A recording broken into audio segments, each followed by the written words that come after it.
Hello. Today is Divine Mercy Sunday, so I wanted to spend a little bit of time talking about the devotion to the Divine Mercy. As you can see, the image of the Divine Mercy is behind me. In my homily at Mass today, I explain the purpose of the image. So for this talk, I would just like to spend some time looking at the life of St Faustina, and just go through the dates, just a basic timeline of her life, her religious vocation, and her introduction of the devotion of the Divine Mercy to the world. So Helen Kowalska was born in Poland on the 25th of August 1905 and baptized 2 days later. It's at the age of 7 that she hears a voice for the first time. This voice is calling her to a more perfect way of life. So it's clearly not an illness or a mental health condition. It is the voice of Jesus. It is a good voice, a pleasant voice.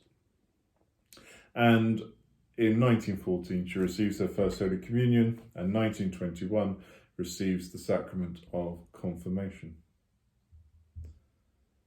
Then in 1924, she goes to Warsaw to join a convent of the Congregation of the Sisters of Our Lady of Mercy. This is her first application, and the Mother Superior sees her as no one special, and so sends her off to work. She has been working since she was 14 years old in domestic service. But the Mother Superior decides to send her off to work a little bit longer. And so the following year, 1925, she makes a second application, and this time she is accepted. Although after about 21 days, she feels that the order isn't strict enough. She doesn't feel there is enough time for prayer. And this difficulty in her vocation stays with her for the rest of her life. She's constantly wondering whether this is the right order that the Lord wants her to be a member of.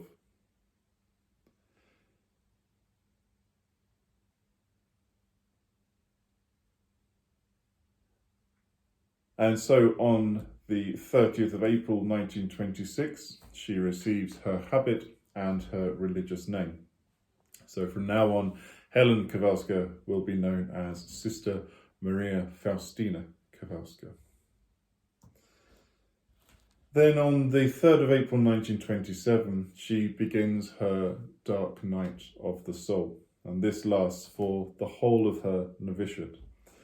Dark night of the soul is that time when we are so close to God, we feel so far away from Him. It's that time when we think that God could not be further from us, but actually He is right there. All the great saints experience it. The first saint to publicize this spiritual experience is St John of the Cross. But we now know that St Teresa of Calcutta went through this for most of her life, believing that God was so far away from her. On Good Friday in 1928, Sister Faustina feels the flame of divine love encompassing her. She forgets past sufferings, and she more clearly recognizes how much Christ suffered for her. So what has begun as a voice in her childhood has moved on to become a dark night of the soul, and now on this Good Friday, she feels the passion of Christ more intensely than any human being possibly could. She feels it in the same way that our Blessed Mother felt it as she saw her Son upon the cross. On the 30th of April 1928, Sister Faustina makes her first vows.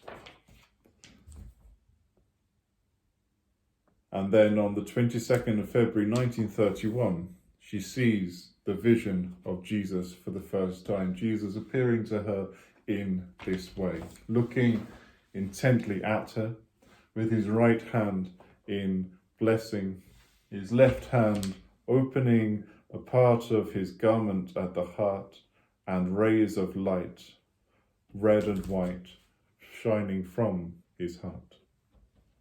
She sees this image for the first time. And she makes her perpetual vows on the 1st of May, 1933. Then it's on the 2nd of January 1934 that she goes to an artist for the first time to ask for this image that she saw of Jesus painted.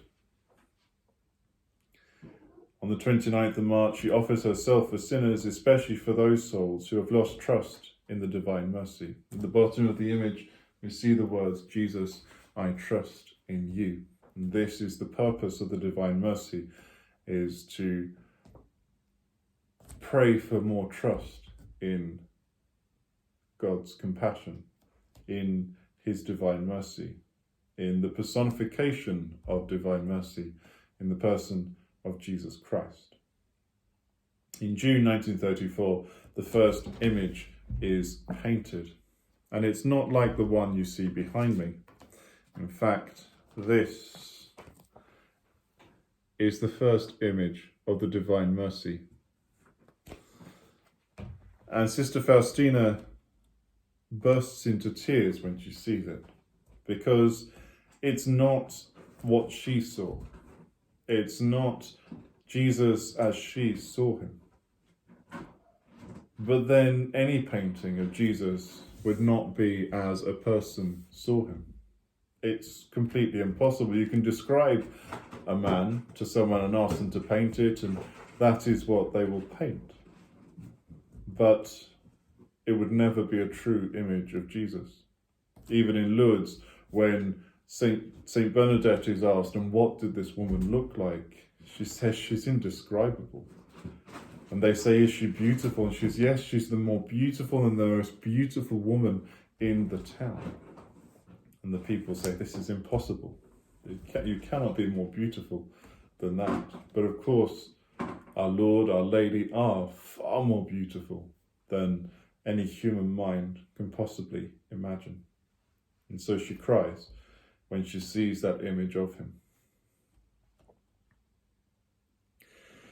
On the 26th of October 1934, she sees him again. She sees this image of Jesus appear to her again. Then the rest of her life is made up of her illness. We find this in saints a lot. Saints tend to be incredibly sick for most of their lives. They tend to be dependent entirely on the sacraments, on the mercy of Jesus Christ. And St Faustina spends most of her time in sickness, in hospitals, in bed. And it's on the 8th of January 1936 that she goes to the bishop and tells him that Jesus wants a new congregation founded. Because again, she's constantly having her vocation tested. She never thinks that the congregation she has joined is strict enough, but the Lord doesn't let her leave it. The Lord tells her to remain in this congregation because he has plans for this congregation. This congregation is, after her death, going to take the devotion of the Divine Mercy throughout the world. So she must stay in this congregation. But she doesn't feel right in it. She doesn't feel that it's fulfilling the vocation given to her by God. So she even goes to the point of going to the bishop and telling him to found a new congregation. But in the end, all that happens is the congregation she is a member of just becomes stricter because of the devotion to the Divine Mercy. And then, as I say, the rest of her life she spends in and out of hospital until the 5th of October 1938, when she goes to the Lord. She's 33 years old. Her funeral is on the 7th of October 1938. And after her death, the congregation do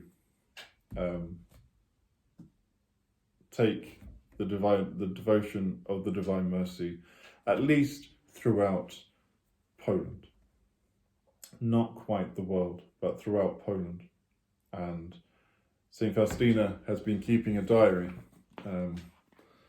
throughout her life. This is her diary, and they send her diary to the Vatican. But there aren't many Polish people working in the Vatican. The Vatican is made up mainly of Italians, and Polish isn't a very well-known language at the time. And so, because they don't have a good translation of the diary, they seem to find some difficulties in it. And so the diary is put on the index, and the devotion to the Divine Mercy is suppressed on the 6th of March 1959. But in Poland, the devotion continues. In Poland, they break this rule given by the Vatican, because in Poland, they do understand what the devotion truly is. And it's particularly defended by an archbishop called Karol Wojtyła, who will go on to become Pope John Paul II. And on the 21st of October 1965, he begins the process for sending information about Sister Faustina to the Vatican so that she can be made a saint. And this lasts for almost 2 years. And on the 31st of January 1968, the Congregation for the Causes of Saints begin the process of beatification. Then on the 15th of April 1978, Pope Paul VI reverses the suppression of the devotion to the Divine Mercy. But Sister Faustina still has to wait a while before she can be beatified, because it's due down to Pope John Paul II, who beatifies her on the 18th of April 1993, and on the 30th of April 2000. Pope John Paul II not only canonizes St Faustina, but also declares that the second Sunday of Easter will now on be known throughout the Church as Divine Mercy Sunday, which is what Jesus had asked of Sister Faustina in his visions to her. So it's on this day, the Sunday after Easter Sunday, Low Sunday, that we celebrate the devotion of the Divine Mercy. We venerate the image of the Divine Mercy. And so one of the videos being uploaded to YouTube today is the blessing of the image and the recitation of the chaplet of Divine Mercy. So do look into this wonderful devotion, this amazing devotion. Read the Diary of St Faustina. It's quite a heavy read, but it is a beautiful book to read. Jesus called St Faustina his secretary of Divine Mercy. And so everything that he asked her to make known to the world is written in this book. So everything in that book is what Jesus wants us to know. So I wish you all a happy Divine Mercy Sunday. God bless. Take care.